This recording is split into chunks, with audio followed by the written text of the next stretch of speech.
Oh, is it on the mic, by the way? Yeah. Cool. Don't use that clip.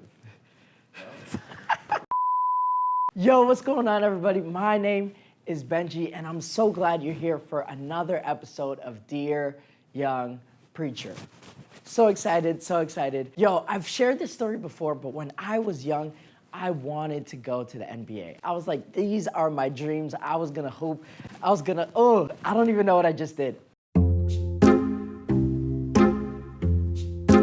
I thought, okay, doesn't matter. But yeah, I had hoop dreams, and I was like, man, I'm gonna make it to the NBA. I played basketball for a year and didn't really play. I sat on the bench, but that's not the point of the story. Just forget all that we talked about before. I had those dreams. Today we're talking about dreaming bigger. We have dreams, but what does it mean to dream bigger? You gotta check it out. Roll intro.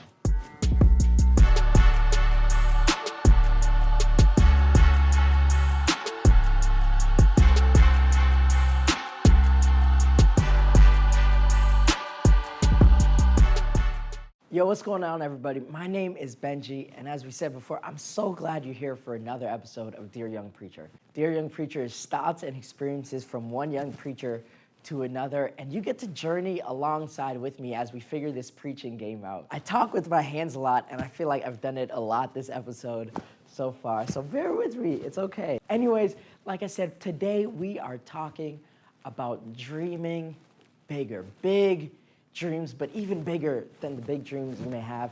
And if we're gonna talk about dreams, I feel like we just have to talk about Joseph. I mean, Joseph was the dreamer. He's the guy who had the dreams of his brothers bowing around him. I mean, he had huge dreams. This dude was a dreamer, and it's so cool to see how those dreams came to pass. I was talking with a pastor the other day about dreams, about big dreams, and he's talking about how his church has a plan, and I'm like, man, as a young person, I kind of just want to do stuff now. Plans are good, plans are important, but I'm like, man, how can we mobilize now, do it now? And he's like, you have to understand, and I'm talking about, man, these huge names in the preaching game, these huge pastors who are doing amazing things across the world, reaching thousands, tens of thousands. And he's like, Benji, you have to understand, 10,000 is great in one church until you realize the world has 10 billion people. And I was like, wow. And he was like, man, I want to reach 10 billion. 10,000 is great. I'm not knocking any of those guys who have 10,000 members, but man, I want to dream even bigger than what other people are dreaming of. I want to be on another level of the possibility and potential that we could reach. And so he's like, man, you just gotta break out of the norm, the status quo that everyone else is dreaming in. You gotta dream even bigger than that.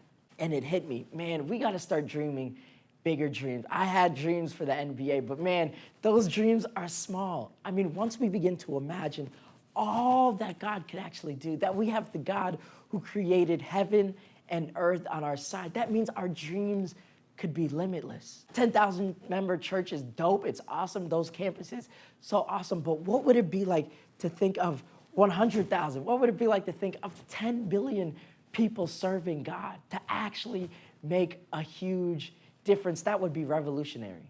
There's this concept from Pastor Craig Rochelle. I mean, this is a genius concept. I was listening to his leadership podcast. If you have a chance, you should definitely check it out. But he calls it exponential thinking. So he's like, I had a team, and we were thinking, how do we launch 2 or 3 more campuses? It was hard for there to be creativity in the room. He's like, well, we could do this. So then he asked the question, okay, how do we launch 20 to 30 campuses? And once you break out of the norm, once you break out of that bubble that limits your thinking, and you just put a 0 at the end, how do you add 200, 300 campuses? Creativity is at your disposal. And he was just like, wow, the effectiveness of the team, it just blew up, because when you could dream bigger, you could hope for more, and you could work on solutions that will not just limit you to this one small dream that you might have had, but even more. That's why the Bible says exceedingly and abundantly above all you could ask, think, hope, or imagine. Because our thoughts, our potential, it could never compare. It could never be enough. So my hope to you, my encouragement to you, my goal for you watching this episode today is for you to dream bigger. Don't limit yourself. Dream bigger. Thank you. Yo, what's going on, guys? Really hope you enjoyed that episode. So important to dream bigger. I really want you guys to get that concept. Are there any dreams that you might have? Write them down, make them plain. I want you to dream even bigger than the dreams you might have right now. Nonetheless, share with your friends, like, subscribe. Would love to keep in conversation with you. Grace and peace. And check out this video. Grace and peace.